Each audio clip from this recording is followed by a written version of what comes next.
Hello, viewer, and welcome to Spotlight here on Hope TV, where you look and live. And on Spotlight, we are always doing our very best to bring to you persons who are transforming our society, investing to move it in the direction of light. Now, one of the very key things in our country that we don't talk a lot about is our moral state. Now, we talk about the state of the economy quite a lot, but very few leaders are willing to talk about the moral state of this nation. And that's a critical conversation because we cannot separate development from ethics. We cannot. But it seems like we are perfecting a way of talking about development without talking about ethics. Now, that is not a possible combination. We want to engage that conversation today, asking ourselves, what's the moral state of the state?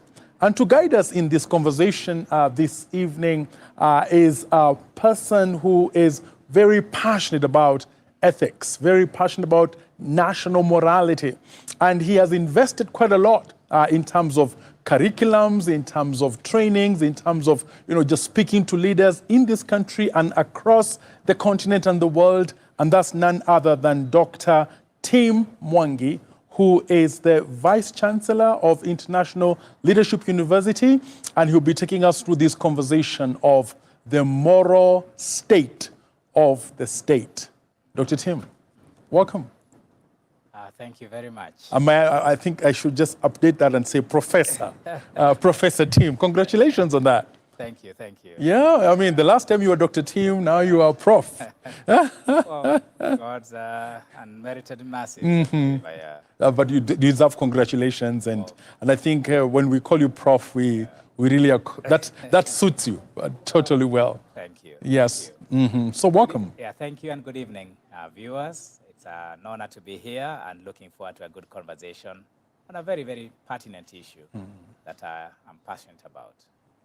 Yeah, you're very passionate about ethics, and I must confess that I also began to relate with the ethical dimension of not just the person, but the nation through most of your work. And so you have disciples out here when it comes to your passion for ethics and national morality. Now, just before we start, viewer, just to tell you that you are part of this conversation and do engage us on the WhatsApp line that is provided there. Also do engage us on our social media platforms. We'll be glad to hear what you have to say about the moral state of the state. A bold conversation, big questions that we're going to be engaging with Professor Tim Mwangi. Now, if you can begin by painting for us what an immoral nation or an immoral state looks like. Thank you. I think being a student of the Bible is a good place to begin because what we are going through and what we see today is not very new. Humanity has somehow continued to recycle some of the same vices or bad practices for generations. I guess it's the state of the human heart. I think just goes on to reinforce that we are born in sin. And so it's just an outcome of that. You'll find the children of Israel, just to start there, God's own people, his chosen people. They'll get into all kinds of practices. I've been reading quite a bit through the Old Testament, Jeremiah, Prophet Jeremiah and others. And just they'll get into vices where they would even forget God. They would go into practices like sacrificing their own children, of course, as worship and things like that. So I think just to summarize it, it's when we get into a place whereby it becomes almost difficult to differentiate right from wrong. Wrong becomes upheld as the standard, and those who are trying to do right actually become a minority in the community. And you actually look down upon, frowned upon what's wrong with you. I think then at that point, you become an immoral state. Okay. I mean, it's quite interesting that you start with the scriptures and also mention that the people of God, did all manner of vices. but we keep replicating them in different contexts. And when people, again, as you say, depart from God, then immorality, becoming an immoral state is inevitable. And maybe you can also comment on the statement in Romans that says that there is a dimension whereby, or a space whereby, evil becomes very creative. You know, they invent new ways of doing evil, right? And then they are, those who do evil are rewarded, not just recognized, but they actually are rewarded. So innovation of evil and reward of evil. I think that's a sad reality, but it is a reality.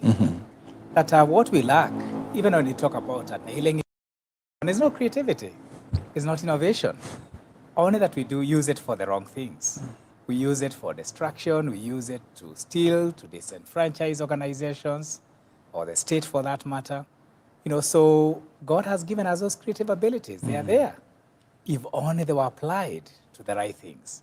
But I think maybe kind of leads me on to staying then. That's why morality is at the heart of the whole productive sector, because it's what differentiates right from wrong. So will you apply your energies and creativity, gifting for the right things or the wrong things? But the same gift can be used for both ways. But I also agree with you, the statement about evil has a way of fighting for space. And I think, in the words of Ed Buck, I kind of go back to those words quite often, who say that all that is needed for evil to triumph is for good people to do nothing. So naturally, evil will just grow unless good people take an intervention. So in a sense, we have no choice as human beings. We are either abating evil because we are doing nothing, or we are intentionally and actively involved in a sense slowing down the progress of evil. But it will always seek the space. That's what you find from generations, in society and so on. Okay. I was involved in a discussion in Kenyatta University over the weekend. And the discussion was around how Christians can be good at innocence, but they are not shrewd. Because the words of Christ are, be as shrewd as a snake, but as innocent as a dove. Now, innocence and dove seem to be okay, but the shrewd as a snake, and talking about now, connecting that with what you've talked about, the good people doing nothing. I think that is true. Society, I guess, maybe the traditional way that we've grown the church, or run Christianity as an enterprise, if I was to call it that. Yes, I think many times we have tended to be only too good for the spiritual side. And I guess that's where the innocence will be shown. But in terms of to see the gospel as holistic, as touching every aspect of life, that God is interested in a state of not only our morality, but also ultimately our productivity, our hard work, our engaging in society, our care for the less privileged. All these are important. And I think we tend to default to the spiritual. And so long as I'm having a nice time with the Lord, if at all that is what it is, then everything else may not matter. So I think that's part of the education that I think the society, the church needs to do for the most part, because, almost any society, the church, the religious organs are the ones really charged with the moral education. The government provides a facilitative environment, but I really think it's the work of the church to be able to do that. And, coming from a Christian perspective, but basically religion for that matter, to be able to advocate now and teach and, advocate and hold to account citizens, and to be able to run with the morals and values. Okay. Yeah. Professor Tim, the current government, as it campaigned into power, one of the strong points was that it's a God-fearing government. Yes. And there was jubilation in some corners of the church that now a God-fearing government has come on board, and the immediate expectations are corruption would go low, scandals would be a matter of, history. Yeah. And there was just be a new moral air. Yeah. But do you sense that this is happening? I think the feeling out there is that no, it is not happening. There has not been enough attention paid to that very important area. I think if I was the one, the first area would have been, because they were already telling us the economy was in an ailing state, is to curb the excesses. In fact, I think if the government had come in and really exercised austerity measures and so on, today would be sacrificing without complaining as a society, because they are modeling what they're asking us to do. But I think the challenge now today is that there's a sense of largesse and wastage, and yet you are being asked, please just persevere. That this is for your good in the long term. I think the mixed messaging is really what's making it difficult for Kenyans to come alongside. And, again, of course, there have been scandals and mentions of scandals, allegations of scandals. That doesn't do well. And again, not as quick action taken or strong action taken, because then, it is what you say, we know them by the fruit, not so much with the words. So, in terms of when they, like, that's the idea of a zero tolerance to corruption, so that if you are a minister, for example, named in a scandal, then, you can be, you're on their side, you are already immediately, removed. Not that you are guilty while you are getting investigated, but you cannot remain in that state and so on. Unfortunately, I think we have not seen much of that.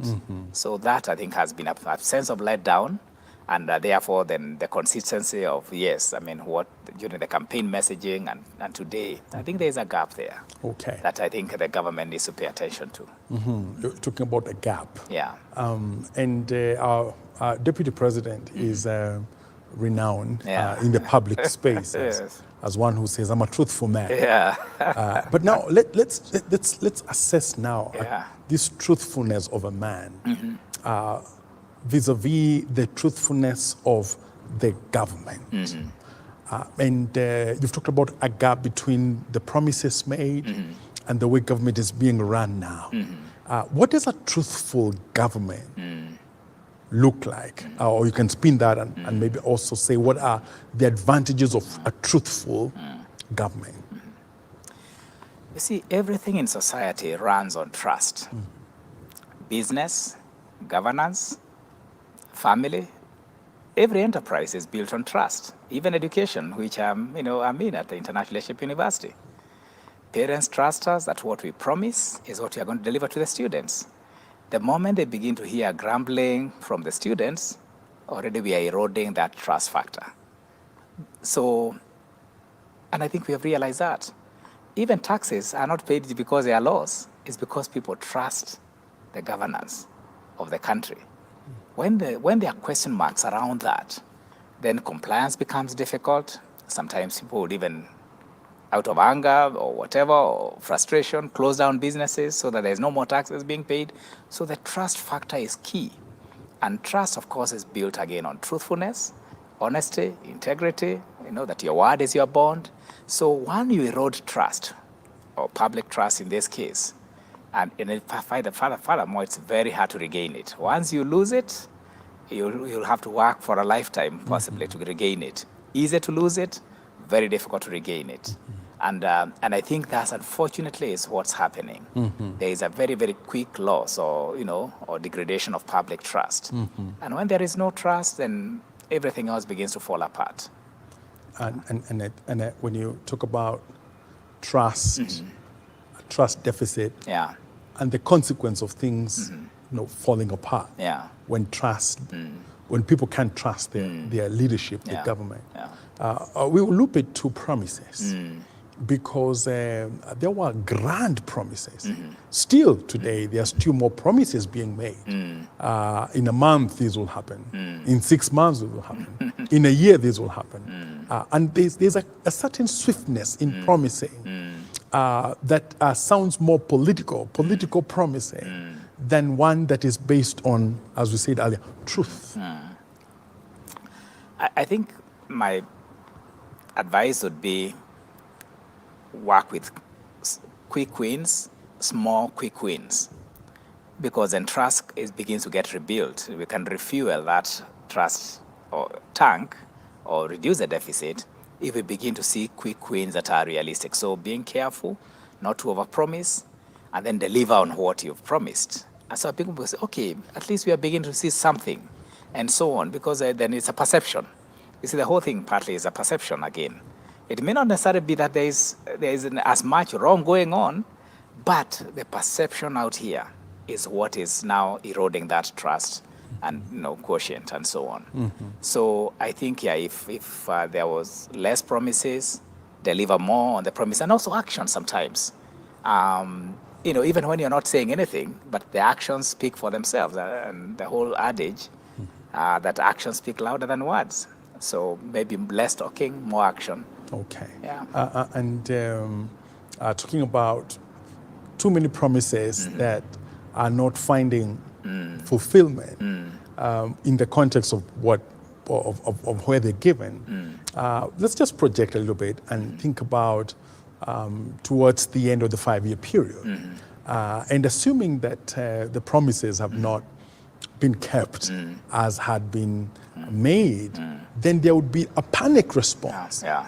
A panic response to seem to do something, to seem to act. But at that point, the motivation would be faulty. I think that's what would happen. But I think in today's world, the whole VUCA world and the uncertainty, ambiguous and so on, volatile, I'm not sure whether Kenyans, especially younger Kenyans, are willing to lose another 4 years, so to speak, if that's what it would look like. No, I think they would respond much faster. And I think we could be sitting on a time bomb if that is not addressed. So I think it's important because the pain is real. I mean, people are losing jobs, losing incomes. And there is only so far that people can take the pain, because then somebody may get to the place where they feel they're as good as dead. So at that point, then they don't fear the bullet or anything else for that matter.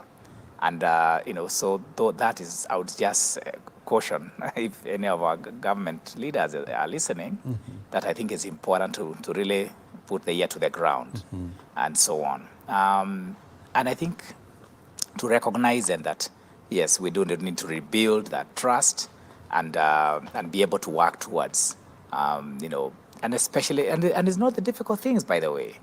It is the simple things, just the rule of law, that the law is allowed to take its course. The law is not misused, but it is used for the well-being of all. There is fairness and justice. There is equal opportunity. Those basic things.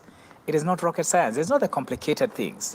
If we just get the small things done, basically good people, by the way, I think that's partly why we sometimes are also gullible, because we are easy to trust. We are easy to take on promises and so on.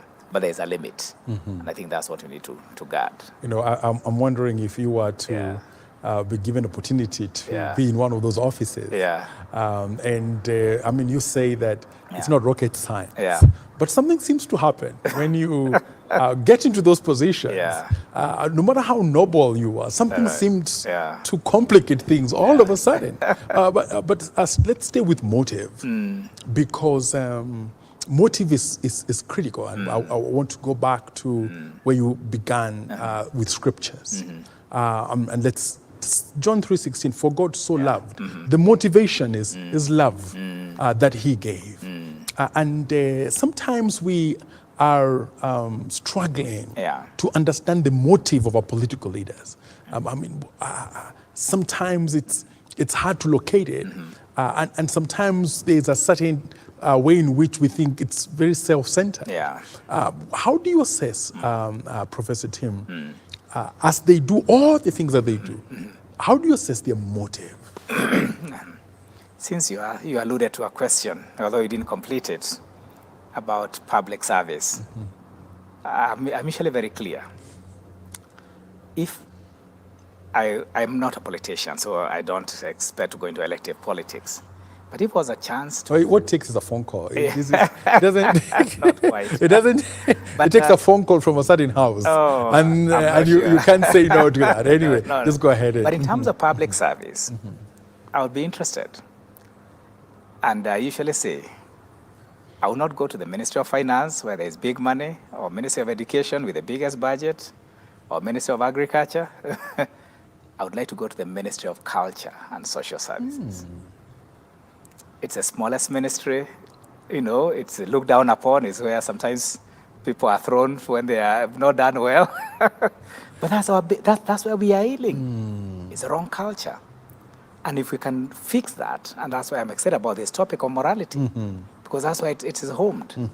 If we can fix the morality of the nation, everything else will come right.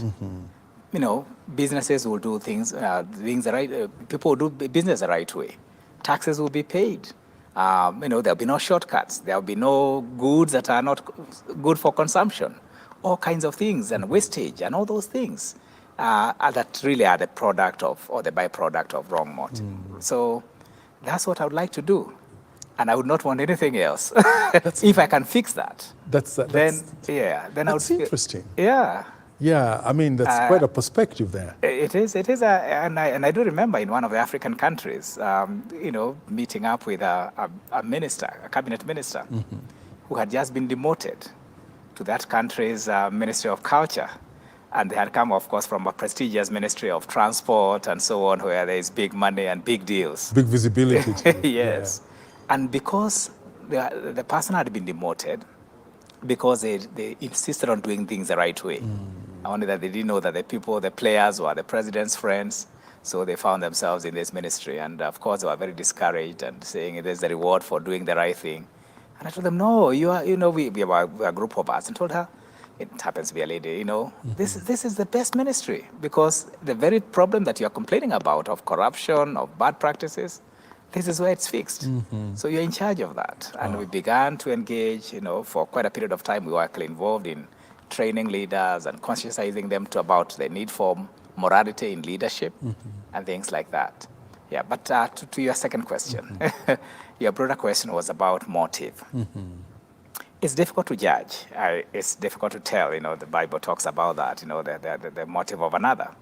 But if I was to take the average Kenyan, I think, and this relates maybe to your question about, you know, morals and vices and so on. I think our biggest challenge is that we have come to assume that money is everything. And of course, it's important. You know, even the scriptures acknowledge the power of money. But I think we've come to assume that money is everything. So I would imagine that the average politician, you know, if they don't have better moral training and preparation, they will think that I'll just come in, cut big deals, make lots of money, and buy the next election. Because that's what our elections have become. It's an auction to the highest bidder. You know, whoever can amass the most money then can buy the election, buy power, and buy the opportunity to. So partly they don't feel any accountability to the electorate, because it's not the electorate who put them there, it's their money that put them there, and so on. And I've had some politicians who are uncouth, who tell people that you didn't vote for me, I bought the votes, and things like that. So I think that unfortunately is a common thread. So one would actually have to choose to be different, because that's a prevailing notion in society. Yeah. You know, you point at a motive of wealth accumulation and amassing money, and we'll look at that as we go along, and staying with the church, the Christian, and the hope that because we have a publicly proclaimed Christian in this office, then there will be a change morally in that department, in that ministry. But it is not always the case. Yeah. So maybe you can explain to us the disconnect between the Christian leader and ethical practice. Yeah. It is true. I think this is maybe one of the most Christian governments, so to speak, at least by proclamation. I'm aware of at least maybe 4 in the cabinet who proclaim to be not just Christians by association, but born-again Christians for that matter. So it's, if things are going wrong at a time like this, it's an indictment on the church. It's an indictment on you and me, because then our own are not able to fix the problem. So why might that happen? That's your question, the disconnect between proclamation and practice. Ethics is the lived out integrity. So one can pronounce integrity, but ethics is really when it is lived out in society, in the real, trenches of life. And I'm aware of this, that you get into some of these spaces. I've been privileged to do some bit of public service. And you begin to realize, of course, yes, the terrain is very different. Like they say, things we took our ground in the different. So in terms of that you find this prevailing motive that I talked about, and everybody thinks, what's wrong with you? But even in those circumstances, you can choose to be different. You may not last long, and when I had a chance at the University of Nairobi on the council, I couldn't finish my 3-year term, but I left a clear testimony. And I think it was clear to everyone what I stood for, and I was respected for it. In fact, later on, it came to earn me yet another appointment. So you might be, one of the things that I think, to answer you, the issue I think that most of us have not thought about as professing Christians is we're not willing to pay the cost of discipleship. I usually say you cannot be ethical unless you're willing to die, because that's the biggest thing that we fear, is death. So long as you fear death, you cannot be ethical, because that's what people threaten you with. You better be careful, we are going to come for you. But if you've died to self and you're dead to Christ, then there's nothing you can be threatened about. So you'll be willing to put your neck on the line and to just say, so long as I'm here, this is what's going to happen. You can push me out, but so long as I'm holding this responsibility, this ministry will be known for doing things right. And it just takes one, by the way. Leadership, again, has a lot of influence. I mean, you've seen some of the influence in our country when, say, His Excellency the President has come out with a phrase or something, then it becomes common talk within a few days. Mambo ni matatu. So just realize that, again, just the need for leaders to be careful, because that's how easily they influence the value system, the morals of a country. If, again, just a few were to do it right. There's actually a statistic, and one of the reasons why I'm still very hopeful, that despite everything that's going on, things can change. There are many studies in social science that show that for any population, for there to be a change of the culture or the way things are done, you just need between 1% to 3% of the population. So for Kenya, if we were to easily talk about 50 to 60 million, let's use 60, the upper figure, it means that with only 600,000 to 1.8 million Kenyans, those people alone can change the country. And as a church, many churches have got more than that in their members' roles. But I think many of these are not discipled. They have not come to the place of surrender where Christ is preeminent and they are willing to give up their life. They have died to self. That, I think, is what we need to do. Once we sort that out, then it will be easy for those Christians. And there are some, I must acknowledge, but there are not many who are doing that. That's a deep end. That for you to be ethical, you must be willing to die. Because that's the ultimate price. That's a big place, because even in terms of the pulpits, martyrdom and death is not often.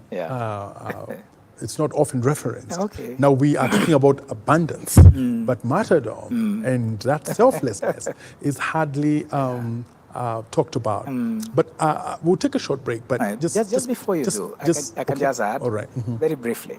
When I was going to go into public office, it was very clear to me, you cannot stand against corruption unless you're willing to die. So I talked about this with my family, that I sense the Lord's leading me to this, but the cost leading you to die? Yeah, it may mean that I'm not going to be here very long with you. And I need your permission to go ahead and do this, because that's what it takes. That's a hard conversation, right? It is, but I think that's what we have to do if you're going to change things around. Wow. I mean, that's that's really intense. Yeah. And we'll pick up that. And I want you to be thinking about what is the mother vice in this country. If you were to name one vice that is destroying this country, what would that vice be? Now just stay with it. Viewer, we are talking about the moral state of the state. I mean, it's just very intense to hear from Professor Tim that if you desire to really serve well ethically, then you must be willing to lay down your life. Now, for more of that conversation, we're taking a short break. We'll be right back. This is Spotlight.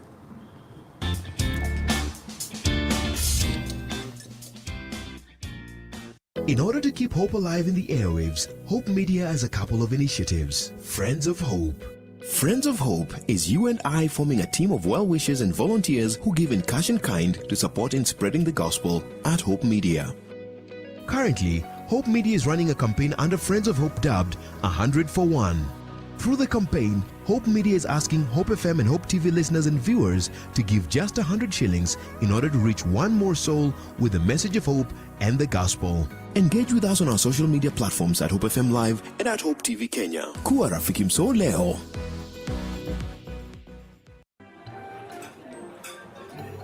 I've actually been trying to find a balance.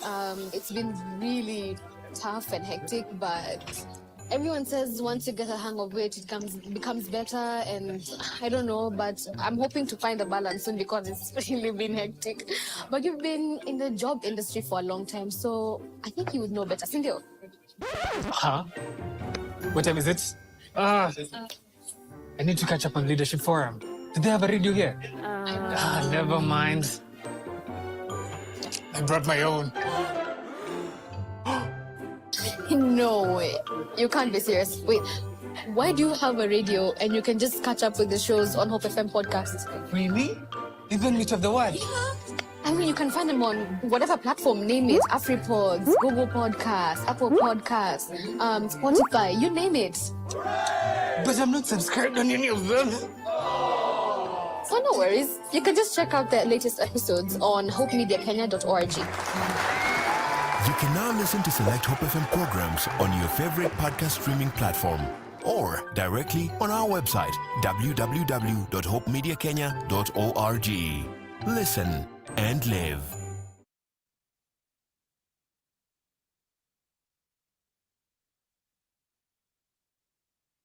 Kama vile mashua baharini, mizani imekwisha wasili. Mara hii kila Alhamisi. Msoleta kabisa, mpenzi mtazamaji, mpenzi msikilizaji wa Mizani. Tungependa Wakenya waende kwenye nchi ambazo tuko na mikataba nao. Kulikuwa na Raila Odinga, kukawa na Wajakoya pia. Mbona hongeunga mkono? Tuwape mauzani wa masuala ibuka na chupukayo toka kila pembe ya Kenya na ukanda huu wa Afrika. Yawe mambo au vijimambo, jiongea na kutaarifu na kuarifu zako fikra. Kila Alhamisi saa 1 machweo kwenye runinga ya Hope TV. Ni tamu. Tukutane.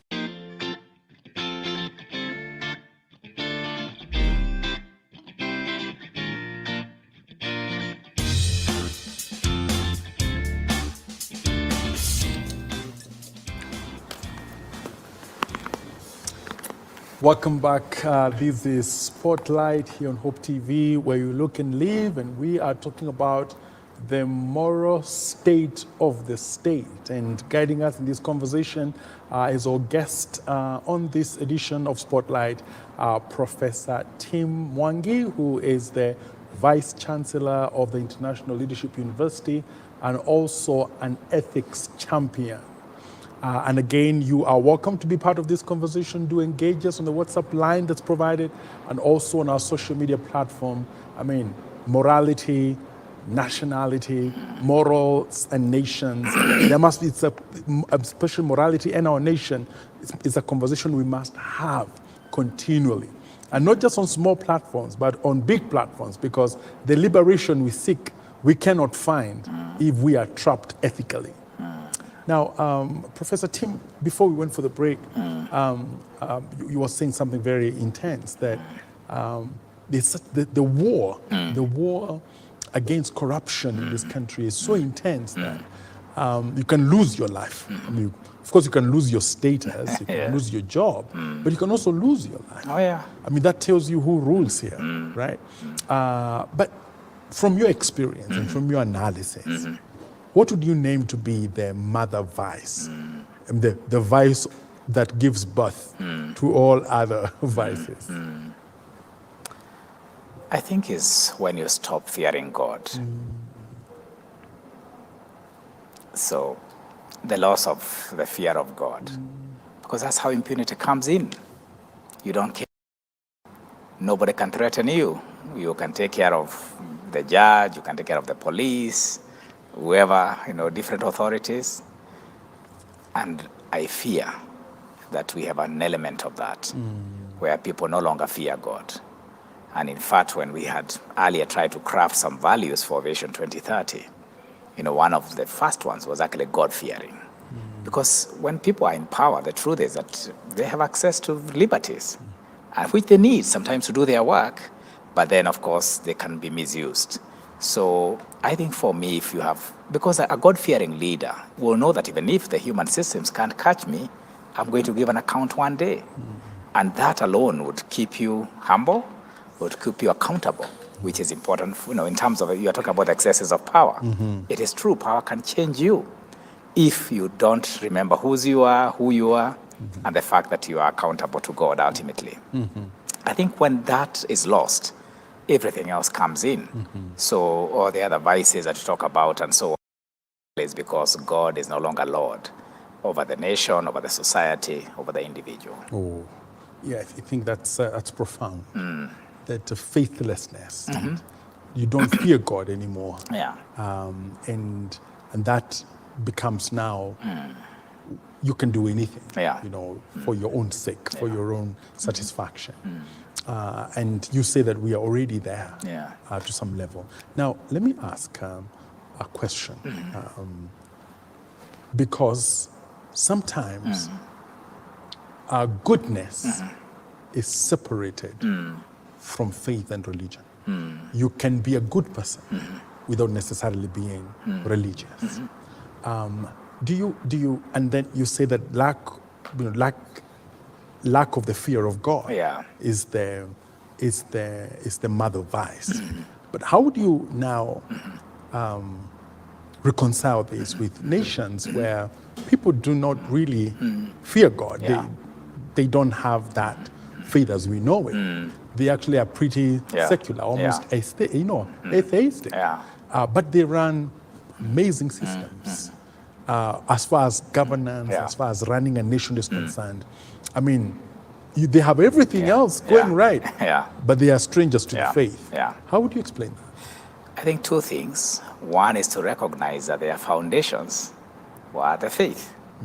That's what their ancestors used, the fear of God, to put in the systems that are now working for them.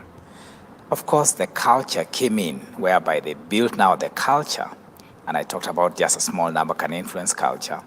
They built a culture now whereby things like the rule of law works. And you go to many places in the West, it's not that they are good people morally, it's just that the law works. The law works for everyone. There's no bribery, you are caught with a traffic offense, you pay a punitive fine, or whatever else it is.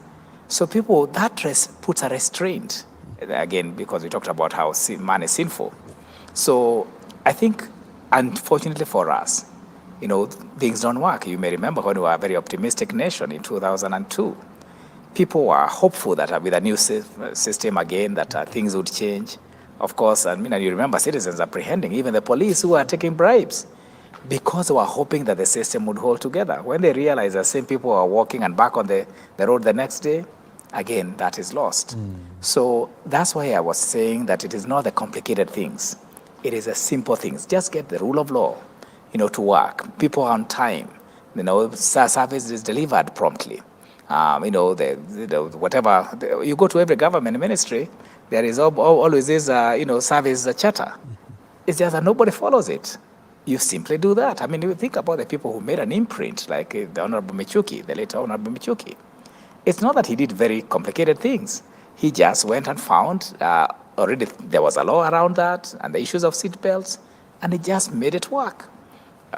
Maybe Dr. Fred Matiang'i would be credited with the yellow buses we see on the roads. Again, there was an existing, legislation. He just made it work.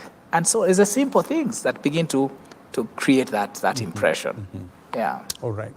So let's just stay with this a little bit and connect it with the government that's government of the day that we can say is very spiritual to the extent of having faith diplomacy department, all that.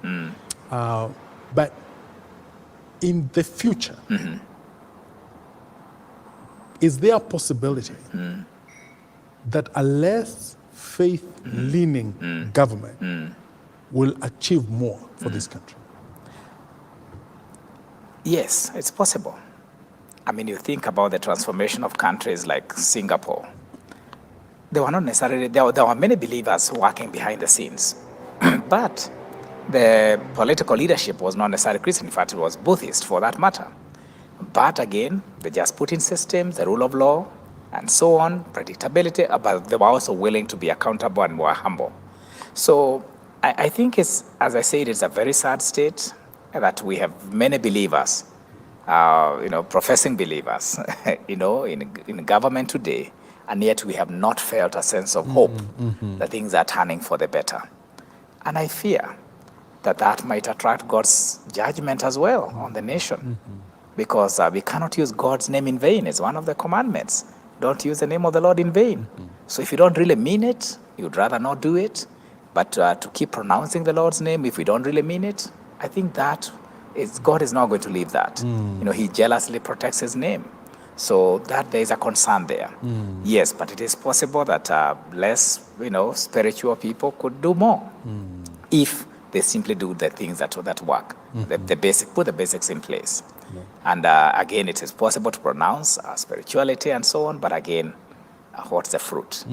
That's again what we have to keep checking. Yeah, I think does the fruit go along with the pronouncement? Yeah, that's a very interesting aspect. That's proclamation. Yeah.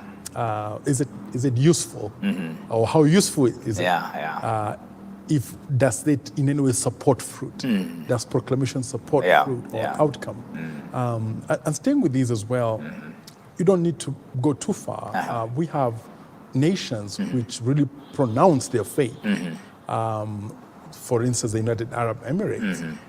You go to a place like Dubai, they really pronounce their faith. But at the same time, in terms of economic shrewdness, I mean, they are a capital right now of the world.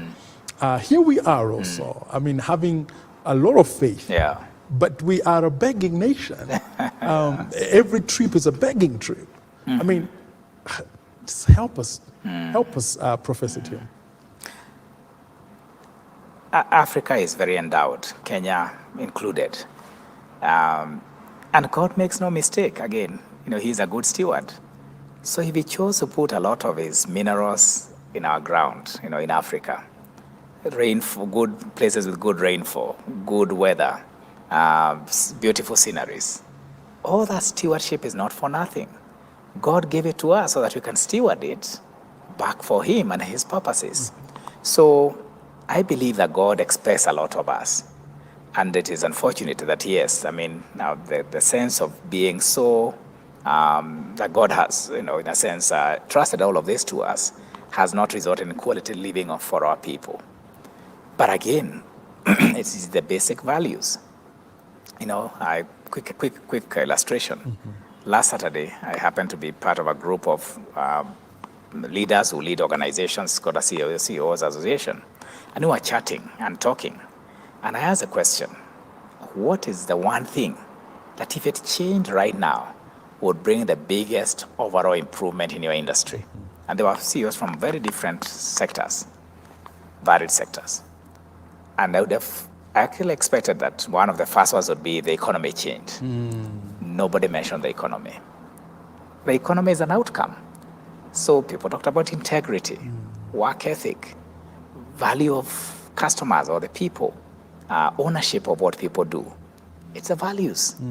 If we just fix those things, then I believe that we'll be able to see the translation of all this wealth that God has given us, the natural wealth that He has entrusted to us, being translated into quality living for our people, not just for Kenya. I believe we also have a mandate to be a missionary sending nation, to be blessing the rest of the world, other parts of Africa, taking the gospel to where Christ has not been known. So, it's unfortunate when we lose sight of that and we look inward. And I think that's, maybe this is now a challenge to the faith community, that unfortunately sometimes we are not very different from the political world. There are power issues, there's self-interest, all the other things, the power games, accumulation of wealth, rather than really seeing this as a stewardship opportunity to be able to be a blessing. One of my prayers has been, the Lord, don't let anything change me. So I want to remain the same Team KIRUHI that I was 20 years ago. And not allow what I do, the things around me, because those are fleeting. And one day the titles will be gone, one day the wealth may not be there, but the Bible talks about that. Seek first His kingdom and His righteousness, and all these things will be added to you. I would like them to remain additions, never to the things to define me. Okay. Because then that keeps you on the straight and narrow. Yeah. About that, it reminds me of the barrier of Queen Elizabeth. Yeah. And after the crown was taken back to the altar, yes, and she was being committed to the crown, the words changed. And they said, now we commit Sister Catherine. Yes. Not Queen, Sister Catherine. The crown was so gone. Everything is gone, but now remain just a memory that I had. Now, let's take you to the Ministry of Culture. Ideally. I mean, let's an abstract. My ideal job. Yeah, your ideal job. Let's take you there. Yeah. And now you have the task of fixing the culture of this country. Professor Tim, just also coming from your faith that this is not rocket science. How do you fix the value system? How do you fix the moral state of the state? Okay. In the year 2008, 2009, I was involved with a number of others, about 15 of us, in trying to decipher. At the time, the Vision 2030 was just new, had just been launched, and we were excited about the prospects that it promised, but we were concerned whether it could deliver. Because, again, it was built on, if you remember, the pillars, the social, the economic, and the political, the very things we like to talk about, but there was nothing on the morals. And so anyway, we ended up proposing a moral foundation, which we thank God that the government of the day adopted it, and today it is still there, although not as prominent as it should be. And we identified 5 values. Again, I said things should not be complicated. So as I mentioned, the first one was a God-fearing nation. So whatever it is that leaders and citizens would aspire for that. Then secondly, integrity, or blamelessness for that matter, integrity. We talked about being patriotic, being people who are good stewards, and being humane in our dealings with one another. Just utu, when we differ politically and so on, there's no reason to kill one another and so on. So we thought that those 5, if implemented, would help us create the kind of society. So I'm simply saying is the values re-engineering from where we have thought about glorifying and rewarding impunity to begin to reward the right thing and so on. And so my goal would be to really, because the good thing with values or culture is cross-cutting. So you can really begin to, in a sense, interface with all the other ministries, all the other, whether it's education system, whether it's a social, cohesion and things like that, the religious fraternity, all these opportunities for driving the values. Of course, it's difficult to teach old dogs new tricks. So, of course, investing in children and youth, because then those can be helped to change quicker. Of course, we need to keep a watch on the older ones, because then they can also be influenced by the older lot. But I think there'll be interventions that can be made. And again, keep it simple, work on a few things, but most importantly, I would only take that assignment, I need to mention that, if I had a clear reassurance from the head of state or whoever else was giving me the job, that they are going to support and live by what, and they are going to be accountable for the same things. If they are not going to be, it's a waste of time. I would not need to do that. Okay. Yeah. So you feel that education would play a big role in our moral revolution? It does socialize us. It does create. I mean, you look at even today, students who came from a certain school, they tend to have a certain behavior, because they're socialized there. But of course, also sometimes it's taught, it's reinforced, and so on. But of course, those again who do research on this say, of course, the first 7 years are the most important. So families. And actually, there is an article of our Constitution, it's an act of Parliament, that actually looks to parents to be moral examples. I should have made reference to it. I think it's, in chapter 10, there's actually an article that requires parents and other adults to be good moral examples to the children. Because the home, of course, is the biggest place, even before church and before school, it's a home. So home, and again, if parents began to practice that, the kindness, the values we're talking about, the virtues, and then, of course, it's translated to the church or religion, and then to the school. So those 3 units, if we can just focus on those 3, we can fix the problem. Okay. Yeah. I like the optimism with which you speak. Just from observation, we have had generations of leaders. And of course, a big reference point is the Moi era, of course, taken to be the extreme. And of course, the Kibaki government also, another extreme as well. I mean, 2 ends of a continuum.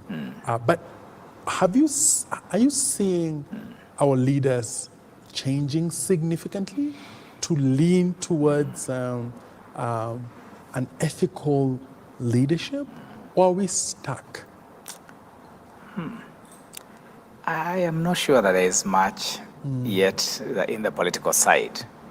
If anything, of course, like I said, when good people don't do very much, evil has a way of exacerbating. So I'm afraid that maybe since independence, now that we are almost thinking about 60 years of independence, I think what you'd see is a general move towards godlessness, not fearing God, and therefore impunity, and so on. And this is seen maybe like in the course of our elections. I think that's a good measure.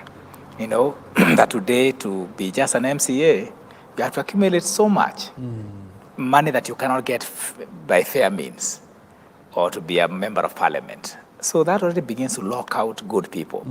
The system already works again. So we would need to, again, deconstruct those systems.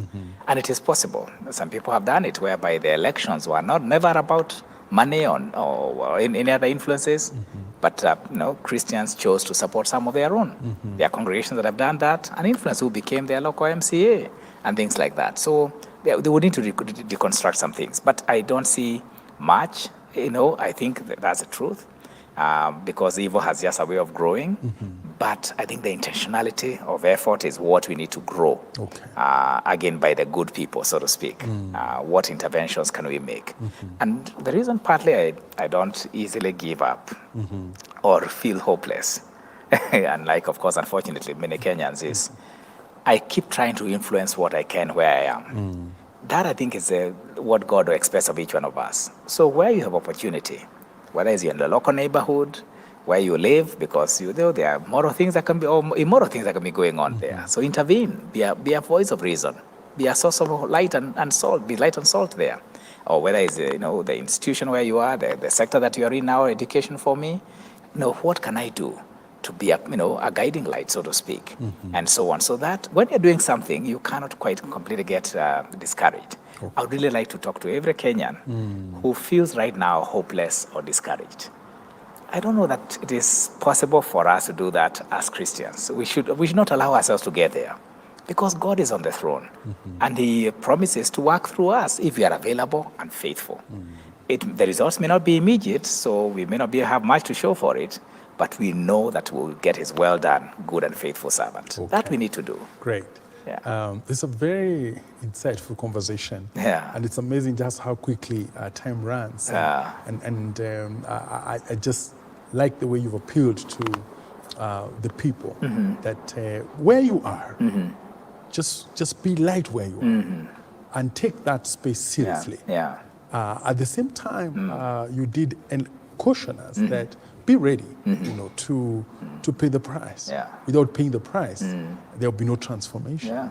Yeah. And also, Professor Tim, you've given us a number that out of maybe 50 million Kenyans, we just need 1.8 million. Yeah, okay, that's with the 60 million. Who are doing we're doing the right thing. Yeah, so that and I mean, if we can plant these billions of trees, that we need to plant, surely we can make 1 million Kenyans who are ethical. That's why there's hope in this process. Otherwise, this job would be impossible. But the numbers show that it is possible. Amazing. And even just the influence and discipleship and work of even just one individual would go a long way to do that. Now, Professor Tim, yes. The challenge is back to you. Yes. To begin this initiative yeah. of, say, 2 million Kenyans yeah. Who are willing yeah. to live ethically. Yeah. And that would transform, the entire ethical terrain of this country. Yeah. Thank you so much for your insights here on Spotlight. It started as a dull conversation. Okay. But, thanks to your faith, it lightens up and we end up with optimism. And again, keep up your ethical advocacy because you have many, many people. You are influencing more people than you know. Thank you so much. Well, thank you very much. I appreciate the opportunity to be here. And whether it's an International Leadership University or previously with the Ethical Leadership Network, keep working towards raising that ethical edge. Great. It is possible to have people of integrity. It is possible. Let's encourage that. Viewer, it is possible to be a person of good moral standing. And the caution is, it doesn't come easy. So let your moral conviction be driving you even in the midst of situations that aren't convenient. And again, it takes 1.8 million people to really transform this country. Be among the number. This has been Spotlight. Thank you for watching.